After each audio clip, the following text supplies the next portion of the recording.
मनुस्मृति राजधर्म विषय और 7वां अध्याय हम देख रहे हैं। 7वें अध्याय में राजाओं के लिए जो विचारणीय बातें हैं उन बातों का आख्यान यहाँ पर चल रहा है। महर्षि मनु राजा के लिए प्रकृतियों की बात कर रहे हैं। जो मूल प्रकृति हैं उन मूल प्रकृतियों की चर्चा की। 72 प्रकार की प्रकृतियों का वर्णन राजा ने कहा, राजा के लिए कहा गया।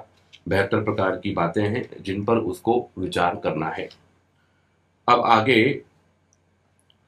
प्रकृतियों के बारे में बता करके महर्षि मनु ने शत्रु, मित्र और उदासीन राजा की बात को प्रारंभ किया कि शत्रु राजा कौन होगा, उदासीन राजा कौन है और मित्र राजा कौन है। इसकी पहचान भी राजा को होनी चाहिए।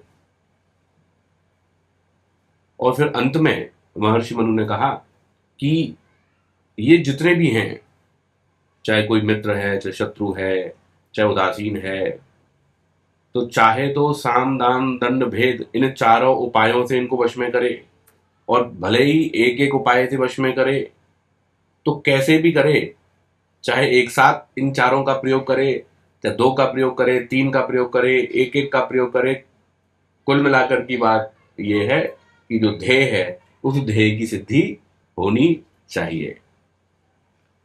तो आगे देखते हैं 160वें श्लोक से पृष्ठ संख्या 383। कह रहे हैं, संधिं च विग्रहं चैव यानमासनमेव च द्वैधी भावं संशयं च षड्गुणाश्चिन्तयेत् सदा। कह रहे हैं, संधि, विग्रह, यान, आसन, द्वैधी भाव और संशय षड्गुणानेव युद्ध विषयक इन 6 गुणों का भी सदा चिंतित राजा चिंतन करे। तो प्रकृति जो बताई है 72 प्रकार की, उन प्रकृतियों का भी विचार करें। 5 प्रकार के जो उन्होंने और जो पंच पर्व बताए थे उनका भी उसको, पंचांग जो बताए थे उनका भी उसको विचार करना है। पंचवर्गों का भी विचार करना है उसको, अनुराग और अपराग का भी विचार करना है। और इसके साथ साथ में कह रहे हैं उसको इन 6 बातों का भी और विचार करना है, इन 6 गुणों का भी विचार करना है। कह रहे हैं आगे 161वें में, आसनं चैव यानं च संधिं विग्रहमेव च कार्यं वीक्ष्य प्रेमजीत द्वैधं संशयमेव च। कह रहे हैं भाई अब ये 6 चीजें क्या हैं, एक तो ये, और क्या इन 6 चीजों का एक साथ प्रयोग करे, एक साथ इन पर करे। तो कह रहे हैं कार्यं वीक्ष्य प्रेमजीत, भाई ये जो 6 बातें हैं इन 6 बातों का कार्य को देख करके इनका प्रयोग करे।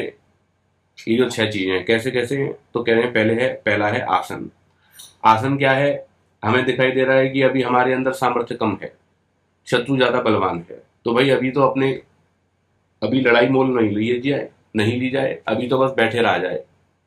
तो युद्ध ना करके और अपने सामर्थ्य के बढ़ने की प्रतीक्षा करना, और जब सामर्थ्य बढ़ जाए और फिर युद्ध के लिए तैयार होना, तब तक अपनी स्थिति में रहना, वो क्या है, वो आसन है। यानम, यान है शत्रु के लिए, शत्रु पर आक्रमण जो करना होता है वो यान के अंतर्गत आएगा। संधि, संधि क्या है, मेल कर लेना शत्रु से। भाई अब लग रहा है कि भाई संधि करनी पड़ेगी, ऐसी परिस्थिति बन रही है, युद्ध नहीं करना चाहता, तो क्या है भाई संधि कर ले दे करके आपस में। विग्रह, विग्रह है युद्ध करना। द्वैधम, युद्ध करने के लिए सेना को 2 भाग में विभक्त करना। संशयम, संशय है कि अब स्थिति लग रही है कि हमारी कमजोर है, तो फिर ऐसे में राजा जो है वो क्या करता है, वो किसी बलवान राजा के साथ में उसकी शरण ले लेता है। ये क्या है, ये आपका संशय हो गया। और ये जो 6 चीजें हैं, इन 6 चीजों का कार्यम वीक्षय प्रेम जीता, कार्य को देख करके इनका प्रयोग करें। भाई कहाँ कार्य सिद्धि के लिए किस समय पर क्या करना है। जब विरोध लेने का समय हो तब संधि करने लग जाए, और जब संधि लेने का समय हो तब विरोध करने लग जाए, तो गलत हो गया ना। तो कार्य को देख करके उपाय का चयन करे राजा। महर्षि राम जी कह रहे हैं, सब राज आदि पुरुषों को यह बात लक्ष्य में रखने के योग्य है कि स्थिरता, शत्रु से लड़ने के लिए जाना, ये यान, संधि क्या है? उनसे मेल कर लेना। दुष्ट शत्रुओं से लड़ाई करना। द्वैध क्या है? दो प्रकार की सेना करके स्व विजय कर लेना। संश्रय क्या है? निर्बलता में दूसरे प्रबल राजा का आश्रय लेना। ये 6 प्रकार के कर्म क्या हैं? यथायोग्य कार्य को विचार करके उसमें युक्त करना चाहिए। तो 6 चीजें तो समझ में आ गई ना? सबको स्पष्ट हो रही है ना? क्योंकि इन 6 चीजों पर ही आधारित आगे का सारा विषय है। तो पहला है संधि। तो संधि तो क्या है? हम सब जानते ही हैं कि लग रहा है कि अब जो है युद्ध करने से लाभ नहीं है, और भाई मिलजुल करने से ही काम चल जाएगा, क्योंकि युद्ध करने से तो हानि होगी होगी। जनता, सैनिक जो हैं वो सैनिक भी मरेंगे, धन की भी हानि होगी, व्यवस्थाएं भी बढ़ेंगी। तो युद्ध ना करके क्या है, संधि कर ली जाए, मेल मिलाप कर लिए जाए, टेबल पर बैठ करके एक समझौता हो जाए। तो ये हो गया संधि। दूसरा है विग्रह। लग रहा है कि अब संधि नहीं हो सकती है, विरोध करना पड़ेगा, टंटा फसाद करना पड़ेगा, युद्ध करना पड़ेगा, ये विग्रह हो गया। ठीक है। यान क्या है? युद्ध के लिए जाना, ये यान है। और आसन क्या है? आसन है कि अभी पता लग रहा है कि अभी स्थिति हमारी कमजोर है, तो चुपचाप बैठे रहो और ताक लगा के रखो कि कब कब शत्रु कमजोर हो जाए, कब हमारा बल बढ़ जाए, बस उसी समय पे आक्रमण। और द्वैधी भाव क्या है? सेना को 2 भागों में विभाग करना। और संश्रय क्या है? संश्रय है आश्रय लेना। आश्रय लेता है ना व्यक्ति, कमजोर होता है तो बलवान का आश्रय लेता है। आगे 162 पे कह रहे हैं, अब ये जो 6 हैं, इन 6 के भेद कितने कितने हैं? तो कह रहे हैं, संधिम तु द्विविधम विद्यात राजा विग्रह में वच उभे यानासने चैव द्विविधः संशय स्मृतः। कह रहे हैं, संधिम तु विग्रह में द्विविधम, संधि और विग्रह के 2 भेद होते हैं। और यान आसने उभे, यान और आसन है उसके भी 2 भेद हैं। संशय द्विविधः स्मृतः, संशय के भी 2 भेद हैं। राजा विद्यात, ऐसा राजा, इस प्रकार से राजा को इनके बारे में जानना चाहिए। मतलब इन 6 बातों के, इन षड गुणों के बारे में तो जाने, और इन षड गुणों के जो 2 भेद हैं उनके बारे में भी राजा जाने। आगे 163वां। अब इनके भेदों के बारे में बताएंगे, एक एक का भेद। तो सबसे पहले यहां पर देखिए 163वें में कह रहे हैं संधि के विषय में, समान यान कर्मा च विपरीत तथैव च तदात्व आयति संयुक्त संधिर्जेयो द्विलक्षण। कह रहे हैं तदात्व और आयति संयुक्त। एक तो है कि जिसका फल तत्काल मिलने वाला हो, इसी समय में मिल जावे, निकट भविष्य में तुरंत मिलने वाला हो। और एक है कि जिसका फल अभी वर्तमान में तो नहीं मिलेगा लेकिन भविष्य में मिलेगा। तो ऐसा, तो तात्कालिक फल देने वाली और भविष्य में फल को देने वाली संधि जो है, क्योंकि संधि, कई तो संधियां ऐसी हैं जो तत्काल फल दे देती हैं, और कई जो संधियां हैं वो ऐसी हैं जो तत्काल तो नहीं देती लेकिन समय के साथ में उनका जो लाभ है वो लाभ राजा को प्राप्त होता है। तो कह रहे हैं तदात्व और आयति संयुक्त जो संधि है वो द्विलक्षण जेय, वो 2 लक्षणों वाली है और 2 लक्षणों वाली उसको जान लेना चाहिए। तो पहली कौन सी है? पहली है समान यान कर्म, और दूसरी है विपरीत। तो समान यान कर्म क्या हुई कि ऐसी संधि जो किन के साथ की जा रही है? कह रहे हैं शत्रु राजा पर आक्रमण करने के लिए किसी अन्य राजा से मेल करना। आक्रमण करना है शत्रु पर, और शत्रु पर आक्रमण करने के लिए अन्य राजा से वो मेल कर ले। मतलब शत्रु का जो शत्रु है उससे क्या कर ले? वो मेल कर ले। तो क्या हो जाएगा? ये भी एक संधि हो गई। शत्रु राजा से मेल कर लिया, मतलब शत्रु का जो शत्रु है उससे मेल कर लिया अन्य राजा से उसने। तो समान यान करता, इसका भी वही शत्रु है, दोनों के समान शत्रु हैं इसलिए दोनों मिल गए। और उसी प्रकार से दूसरा है विपरीत, अर्थात असमान यान कर्मा। तो असमान यान कर्मा क्या हुआ कि संधि किए हुए साथी राजाओं द्वारा शत्रु राजा पर पृथक पृथक आक्रमण करने के लिए मेल करना। एक तो है कि पहले संधि नहीं है लेकिन अब संधि की जा रही है। दूसरा ये है अभी जो बता रहे हैं उसमें कि जो पहले से ही जिनके साथ में संधि है, अब उनके साथ में क्या कर लेना?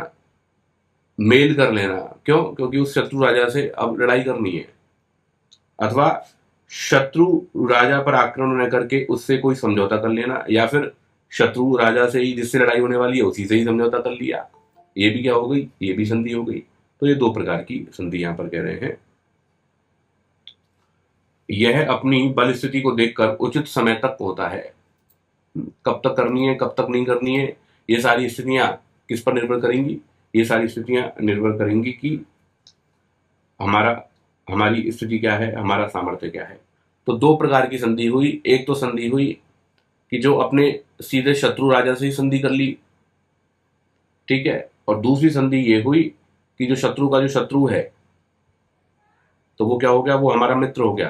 क्यों? क्योंकि हम दोनों के लिए वो क्या हो गया, वो समान शत्रु हो गया। इसलिए समान यान कर्मा और एक है असमान यान कर्मा, तो दो तरह की संधि हो गई।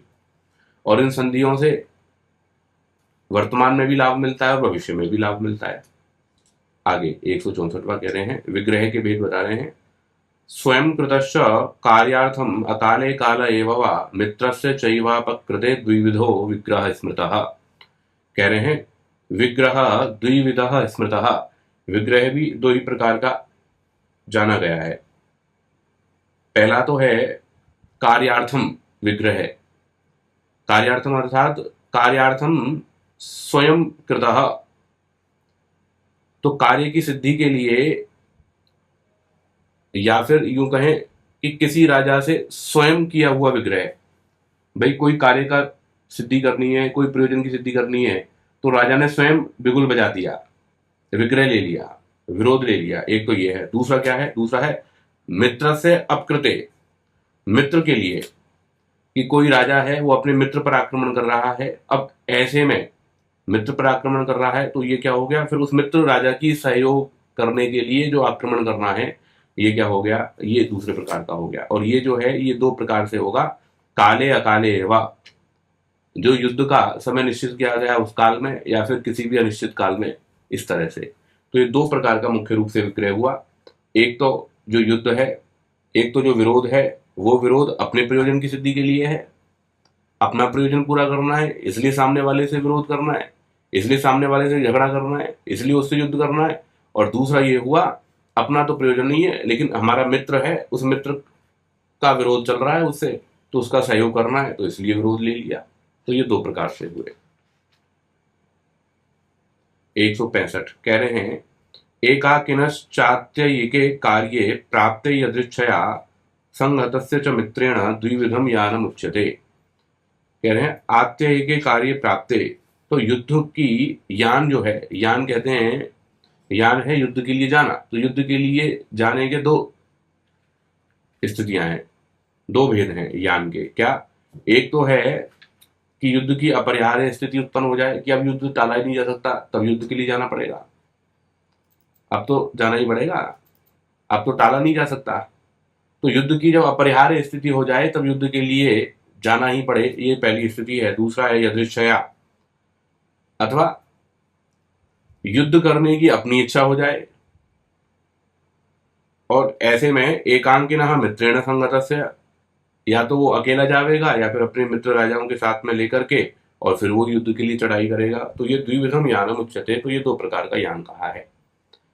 भाई शत्रु राजा पर आक्रमण जो है, शत्रु पर आक्रमण के दो भेद कहे हैं। भाई या तो खुद की इच्छा हो तब शत्रु पर आक्रमण होगा, और इच्छा तो नहीं है खुद की, तो लेकिन परिस्थिति ऐसी बन गई, अब बच नहीं सकते अब उससे,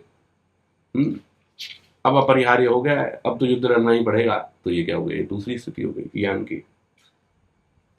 अब आसन, कि कब तक छुप करके बैठना है, कब तक शत्रु पर आक्रमण नहीं करना है, और कब तक जो है, क्योंकि कमजोरी है और कमजोरी होने के कारण से छुप करके बैठे हुए हैं, तो उसके दो भेद बता रहे हैं आसन के 166वें में। क्षीणस्य चैव क्रमशो दैवात् पूर्वकृतेन वा मित्रस्य चानुरोधेन द्विविधम स्मृतम आसनम। कह रहे हैं पूर्वकृतेन दैवात् क्रमशः क्षीणस्य एव, इस जन्म या पूर्व जन्म में कृत कार्यों या कर्मों के फल के कारण, भाई पूर्वकृत जो कर्म है या इस जन्म में किए हुए जो कर्म है, उन कर्मों के कारण से, उन ऐसी स्थितियों के कारण से, शत्रु की अपेक्षा से क्षीण स्थिति होने के कारण, कर्मों का जोर अच्छा नहीं है, कर्म बहुत ज्यादा प्रबल नहीं हो रहे हैं, पुण्य बहुत ज्यादा प्रबल नहीं है जिससे कि वो बहुत ज्यादा आगे बढ़ सके, पुण्य का क्षीण है, तो पुण्यों के क्षीण होने के कारण से स्थिति उसकी क्या है, स्थिति उसकी कमजोर बनी हुई है। तो कह रहे हैं पूर्व कृतेन दैवात क्रमशः क्षीण से मित्र से अनुरोध है ना, और मित्र के अनुरोध से एक तो स्थिति ये हो गई कि हमारे कर्म ही ऐसे हैं जिसके कारण से हमारी दबी हुई स्थिति है, और दूसरी स्थिति क्या है कि मित्र ने समझा लिया अरे क्या करोगे, अभी कमजोर स्थिति है, युद्ध लड़ने से कोई फायदा नहीं है, अभी शांत रहो, शांति रखो, बैठे रहो, जब बल बढ़ जाए जब देख लेना। तो ये क्या है, व्यवहार में भी तो ऐसा ही होता है। दो बच्चे भी आपस में लड़ रहे होते हैं, ये राजाओं का छोड़ दो तो भी अरे इससे लड़ोगे क्या, रहने दे भाई, पहले तू थोड़ा अपना बल बढ़ा। संगठनों में भी ऐसा ही होता है, पहले अपना सामर्थ्य बढ़ाओ, फिर लड़ना उनसे, फिर टक्कर लेना उनसे, फिर मुकाबला करना। तो कह रहे हैं मित्र से अनुरोध देना, किसी मित्र राजा के अनुरोध से, मित्र अपने सहयोगियों के अनुरोध से कि भाई अभी बैठे रहो, अभी शांति रखो, अभी अनुकूल स्थिति आने दो तब युद्ध करेंगे। तो कह रहे हैं आसनम द्विविधम स्मृतम, तो आसन जो है वो आसन दो प्रकार का यहाँ पर कहा गया है। तो एक तो है दैव के कारण से निम्न स्थिति का होना, और दूसरा है कि मित्र के अनुरोध से अभी दबा हुआ रहना क्योंकि स्थिति उसकी मजबूत नहीं है। 167वां, अब द्वैधी भाव, सेना को दो भाग में विभक्त करना। अब दो भाग में विभक्त करने के भी दो तरीके हैं। तो कह रहे हैं बलस्य स्वामिनश्चैव स्थिति ही कार्यार्थ सिद्धये द्विविधम कीर्तये द्वैधम षाण गुण्य गुण वेदिभिः। कह रहे हैं षाण गुण्य गुण वेदिभिः, षण गुणों के महत्व को जानने वालों ने द्वैधम द्विविधम कीर्त्यते, द्वैधी भाव जो है उसको दो प्रकार से कहा है, द्विविधम कीर्त्यते दो प्रकार से उसको कहा है। क्या कार्यार्थ सिद्ध है, एक तो है भाई विजय की सिद्धि के लिए एक उपाय तो है बलस्य स्थिति ही, सेना के दो भाग कर दिए, और दो भाग करके सेना का एक भाग तो सेनापति के अधीन कर दिया, और स्वामिनः, और सेना का दूसरा भाग राजा द्वारा अपने अधीन करके आक्रमण करना। तो ये दो प्रकार से है द्वैधी भाव जो है, एक तो सेनापति के अधीन कर दिया एक भाग, और एक भाग जो है एक भाग स्वामी के अधीन कर देना। तो इस तरीके से ये द्वैधी भाव दो प्रकार का हो गया। अब संश्रय जो है कि कमजोर स्थिति है तो बलवान का आश्रय ले लेना। विभीषण ने किसका आश्रय लिया, विभीषण किसके पास में गया, राज्य से निकाल दिया, राम के पास आया। सुग्रीव ने किसका आश्रय लिया, सुग्रीव को भी निकाल दिया, बलवान था, राम का आश्रय ले लिया सुग्रीव ने। तो कह रहे हैं अर्थ संपादनार्थम च पीड्यमानस्य शत्रुभिः साधुषु व्यपदेशार्थम द्विविधः संशयः स्मृतः। कह रहे हैं शत्रुभिः पीड्यमानस्य, जब शत्रु से पीड़ित हो रहा है कोई, तो ऐसे में बोले अर्थ संपादनार्थम, और अपनी रक्षा करनी है, अर्थ का संपादन करना है, प्रयोजन की सिद्धि करनी है, बचाना है अपने आप को। शत्रु घात लगाए बैठा है, पीड़ा दे रहा है, परेशान कर रहा है, जान से मारने के लिए तैयार बैठा है, प्रजा का नाश करने के लिए तैयार बैठा है। तो ऐसे समय में अर्थ संपादनार्थम, अपने आत्म की रक्षा के लिए, अपने राज्य की रक्षा के लिए आश्रय ले लेना, एक तो ये है। दूसरा है व्यपदेशार्थम साधुषु, अभी तो कोई स्थिति नहीं है लेकिन पता लग रहा है कि भविष्य में ऐसा हो सकता है कि ये हमारे ऊपर आक्रमण कर दे और हमें नष्ट भ्रष्ट कर दे, हमें दुख दे दे, हमारी प्रजा को परेशान कर सकता है, ये कोई ऐसा शत्रु राजा है। तो ऐसे में भी वो क्या कर लेना, बलवान का आश्रय पकड़ लेना। तो व्यपदेशार्थम साधुषु कह रहे हैं भावी हार या दुख से बचने के लिए किसी धार्मिक बलवान राजा का आश्रय लेना, ये द्विविधः संशय स्मृतः, ये दो प्रकार का संशय यानी कि शरण लेना ये कहलाता है, दो प्रकार से कहलाता है। महर्षि दयानंद जी कह रहे हैं एक, किसी अर्थ की सिद्धि के लिए किसी बलवान राजा व किसी महात्मा की शरण लेना जिससे शत्रु से पीड़ित न हो, दो प्रकार का आश्रय लेना कहता है। एक तो है कि पीड़ित हो गया है अब आश्रय ले रहा है, अब एक है कि पीड़ित अभी तो नहीं हुआ है लेकिन भविष्य में उसको आशंका है कि कुछ इस तरह का हो सकता है, ऐसे में अपने बचाव के लिए वो किसी बलवान का आश्रय लेता है जिससे कि शत्रु जो है वो उसको पीड़ित ना कर सकें। ये क्या है, संशय के दो भेद हैं। अब यहाँ पर समय दिया जा रहा है कि जो 6 बातें जो बताई हैं, 6 जो इन्होंने गुण बताए, इन 6 गुणों का समय क्या है, संधि का सबसे बढ़िया समय क्या है। तो देखिए अब आप समझौता करना हो ना, तो समझौता करने का सबसे बढ़िया समय क्या है, तो 169वें श्लोक में कह रहे हैं यदा अवगच्छेत आ- आयत्याम आधिक्यम ध्रुवमात्मनः तदा त्वे चाल्पिकाम पीणाम तदा संधिम समाश्रयेत। कह रहे हैं यदा अवगच्छेत, जब राजा ये जान ले क्या कि तदात्वे अल्पिकाम च, कि तदात्वे मतलब इस समय में अगर युद्ध करूंगा तो कुछ ना कुछ तो अल्प पीड़ा, कम अधिक कुछ ना कुछ तो होगी, कुछ ना कुछ हानि तो होगी। और आयत्याम आत्मनः ध्रुवम आधिक्यम, और भविष्य में करूंगा तो क्या होगा, निश्चित रूप से ध्रुवम, निश्चित रूप से आत्मनः आधिक्यम, निश्चित रूप से विजय होगी और वृद्धि होगी, समृद्धि होगी, जीत जाएंगे, विजय हो जाएगी। तदा संधिम समाश्रयेत, उसको ये लग रहा है कि अभी तो काम नहीं चल सकता, अभी तो युद्ध में विजय नहीं होगी, अभी तो हम पीड़ित होंगे, अभी तो हम हार भी सकते हैं, हानि उठानी पड़ सकती है, चोटिल हो जाएंगे, राज्य संकट में आ जाएगा, तो क्या कर लेना चाहिए, संधि कर लो।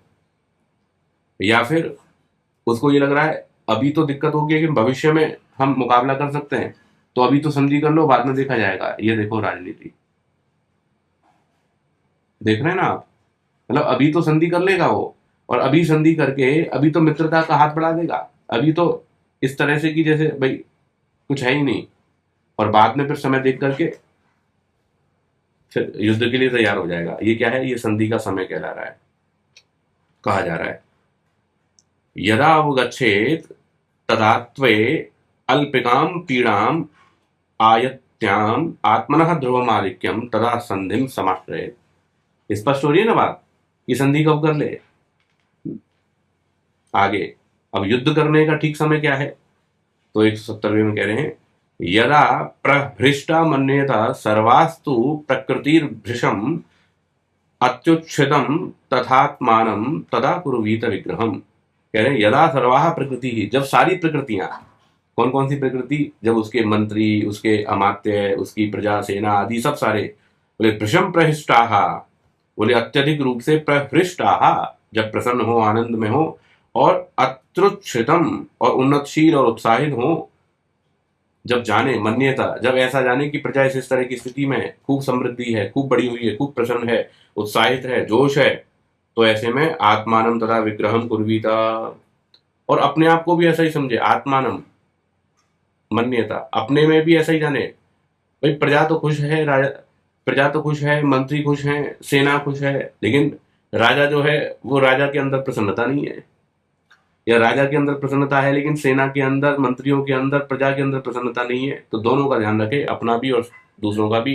जब दोनों प्रसन्न हो, राजा भी प्रसन्न हो, प्रजा भी प्रसन्न हो, मंत्री भी प्रसन्न हो, सेना भी आनंदित हो, सब में उत्साह हो, उन्नति की स्थिति में हो, और उस समय में क्या करते, तदा विग्रहम कुर्वीता, तब पोजीशन ले ले युद्ध के लिए, तब विग्रह, तब पंगा ले ले। पंगा कब लेना है, तब पंगा ले ले, विग्रह कर ले, घंटा फसाद युद्ध जो है तब करे। क्योंकि जब खुद ही संकट में है वो, मान लो राजा खुद प्रसन्न नहीं है, खुद उलझा हुआ है, खुद संकट में है, और युद्ध ले ले, तो फिर क्या होगा, युद्ध पे ध्यान ठीक ढंग से नहीं दे पाएगा ना, युद्ध ठीक ढंग से नहीं कर पाएगा। तो सबसे बढ़िया जरूरी है कि पहले खुद सेट हो जाए, और प्रजा अपसेट हो रही है तो पहले उसको सेट कर ले, सब बिल्कुल जब प्रॉपर चैनल बन जाए फिर उस समय पर युद्ध करे। यान का क्या समय है, युद्ध पे चढ़ाई करने का क्या समय हो, भाई युद्ध तो करना है, विरोध तो कर दिया, अब युद्ध करने का समय क्या है, तो कह रहे हैं 171वें में यदा मन्येत भावेन हृष्टम पुष्टम बलम स्वकम परस्य विपरीतम च तदा याया द्रिपुम प्रति। कह रहे हैं यदा स्वकम बलम, जब अपने बल को, स्वकम बलम अपना बल, वो अपना बल सब प्रकार का, सेना का बल, अपने खाद्यान्नों का है, अपने वाहनों का है, सैन्य सामग्री का है, सब प्रकार का बल आएगा उसमें, धन का है। तो यदा स्वकम बलम, तो अपना जो बल है, तब हृष्टम पुष्टम भावे न मन्येता, जब लगे कि मेरा बल क्या है, हर प्रकार से बढ़ा हुआ है, हष्ट पुष्ट है, भाई सेना भी मेरी बिल्कुल एकदम परफेक्ट हो रही है, उसके पास में तरह तरह के अस्त्र शस्त्र हैं, वाहन भी हैं, सुविधा भी है, धन भी है, अन्न भी है, कोई दिक्कत नहीं है। तो कह रहे हैं परस्य विपरीतम, और दूसरे का विपरीत जाने कि दूसरे में तो अकाल है, पाकिस्तान में तो अकाल पड़ा हुआ है, भुखमरी पड़ी हुई है, त्राई त्राई मच रही है, और गृह युद्ध चल रहा है, और भारत में प्रसन्नता है, आनंद है, सब बढ़ रहे हैं, उन्नति हो रही है। तो ऐसा समय जो है जाने तब तदा रिपुम प्रति आया था, तब क्या कर दे, शत्रु है उसके ऊपर चढ़ाई कर दे। 172 आसन का क्या समय होगा, तो कह रहे हैं आसन का समय है यदा तु स्यात् परीक्षिणो वाहेन बलेन च तदा सीता प्रयत्नेन शनकैः सांत्वयन् अरीन्। कह रहे हैं यदा जब बलेन वाहनेन, जब सेना बल वाहन आदि से, परिक्षीण स्यात् जब क्षीण अपने आप को समझे, तदा तब अरीन शनकैः प्रयत्नेन सांत्वयन् तब शत्रुओं को नीति से प्रयत्न पूर्वक शांत करता हुआ।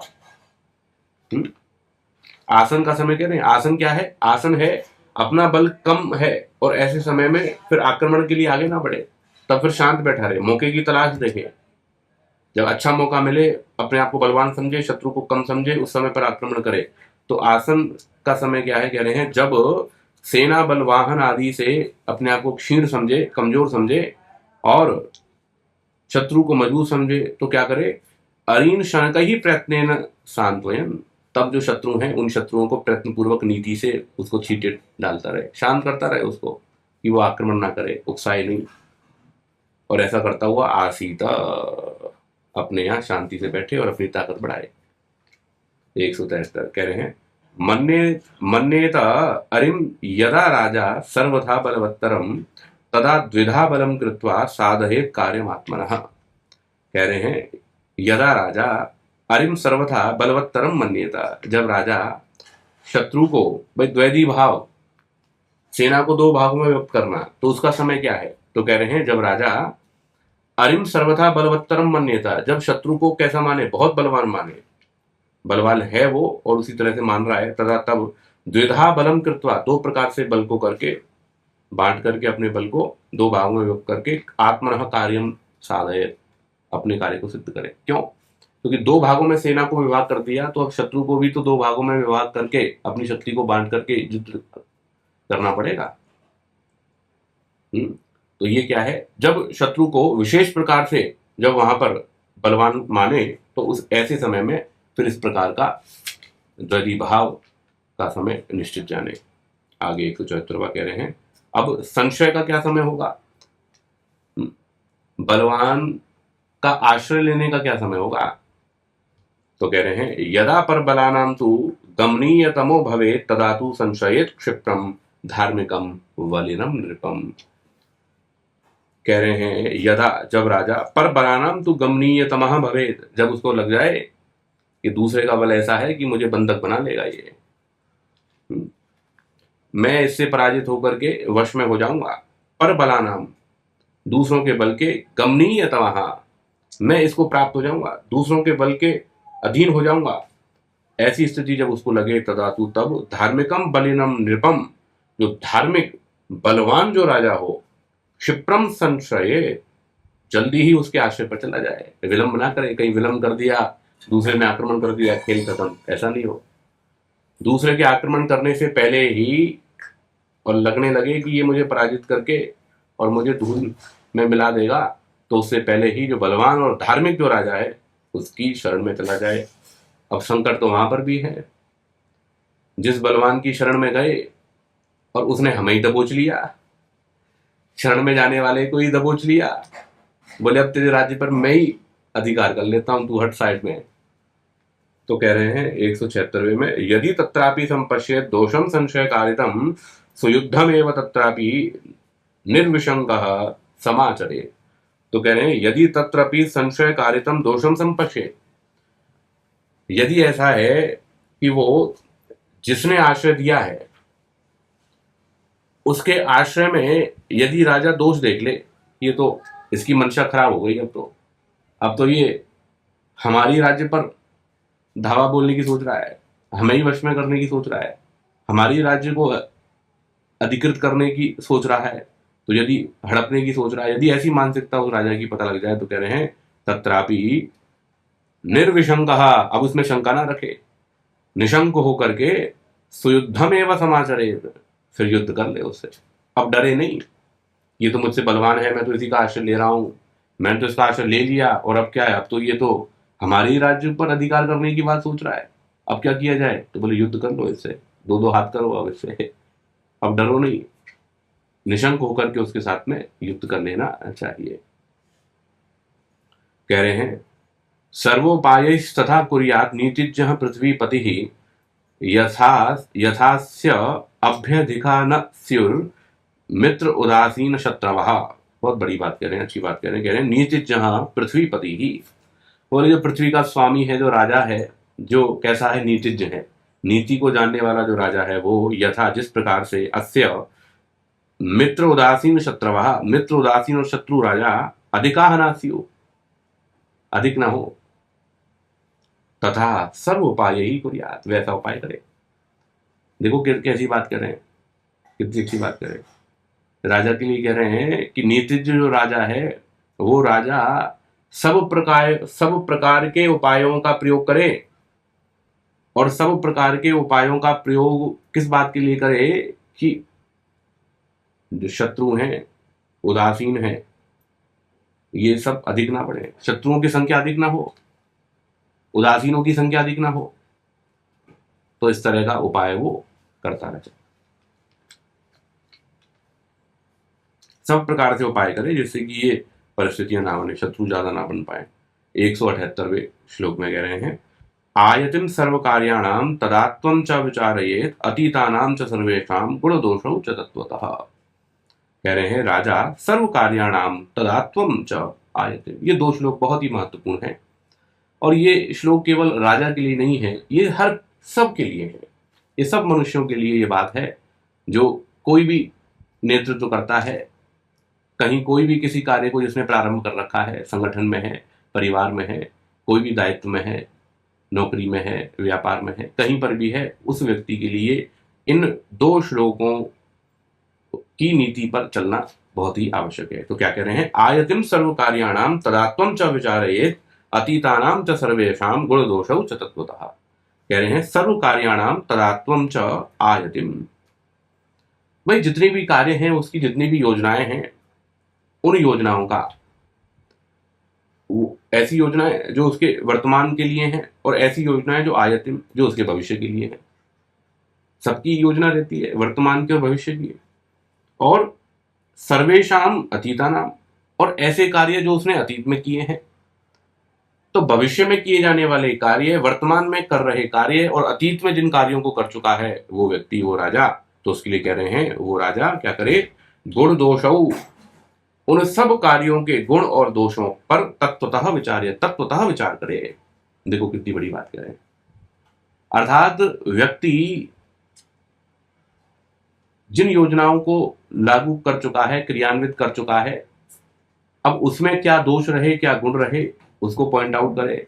अभी मैं क्या योजना चला रहा हूं, क्या कार्य चला रहा हूं, उसमें क्या गुण दोष हो रहे हैं, उस पर विचार करे, और भविष्य की मेरी जो योजनाएं हैं उसमें क्या गुण दोष होंगे, उसको भी क्या करे, वो इंगित करे, सूचीबद्ध करे, और ऐसे में गुण दोषों पर विचार करके क्या करे, दोषों को छोड़ दे और गुणों को ग्रहण करे।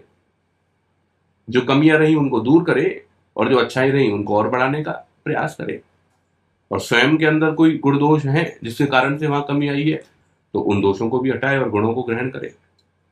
इस तरह से 169वें श्लोक में कह रहे हैं आयत्याम गुण दोषज्ञस् तदात्वे क्षिप्र निश्चयः अतीते कार्यशेषज्ञः शत्रुभिर्न अभिभूयते। कह रहे हैं जो राजा आयत्याम गुण दोषज्ञः, जो भविष्य में किए जाने वाले कार्यों के गुण दोषों को जानने वाला है, दोषज्ञ, कार्य तो पता है उसको, योजना तो पता है, लेकिन उसके गुण दोष नहीं पता किसी। लेकिन एक राजा ऐसा है जिसको ये पता है कि ये मेरी योजना है, ये भविष्य का कार्य है, इसके क्या तो दोष होंगे, इसमें क्या हानि हो सकती है और क्या लाभ हो सकते हैं, उसको सारा पता है। और तदात्वे क्षिप्र निश्चय, और जो वर्तमान में जो कार्य चल रहे हैं, उन वर्तमान में कार्य जो चल रहे हैं उनके भी गुण दोषों का ठीक प्रकार से शीघ्रता से निर्णय कर ले।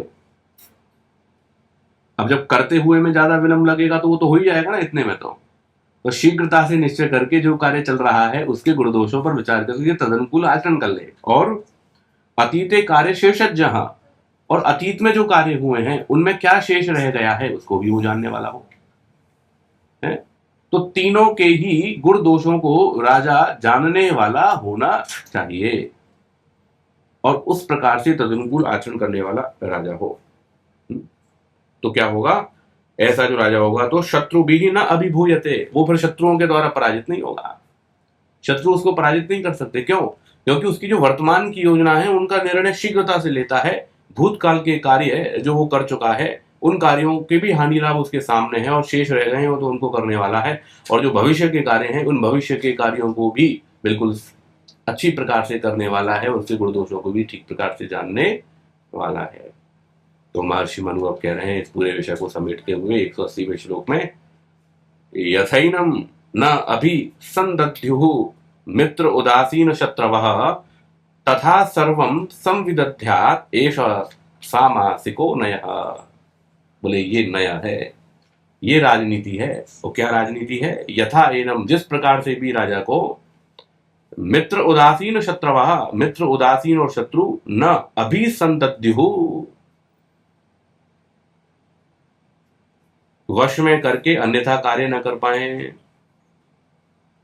ठीक है, मतलब कोई भी उसका मित्र, कोई भी उसका शत्रु और कोई भी उदासीन उसको वश में करके कुछ गड़बड़ ना कर सके, अन्यथा कार्य न कर पाए। तथा वैसे सर्वम संविदध्यात्, वैसा प्रयत्न सब कार्यों में राजा करे, वो सब उपाय करे, वो सब काम करे जिससे कि कोई भी मित्र, कोई भी राजा और कोई भी शत्रु उसके कार्यों को अन्यथा नहीं कर सके। एषः सामासिकः नयः, यही क्या है? यही संक्षेप में राजनीति है। तो राजनीति का मूल क्या है? राजनीति का मूल है कि कोई भी शत्रु उसके कार्यों को बिगाड़ ना सके, कोई भी मित्र या कोई भी उदासीन उसके प्रति उसको संकट में ना लगे आ सके। तो राजा इस प्रकार से काम करे कि जिससे इन सबको वश में करके रख सके। यही क्या है? यही राजनीति है।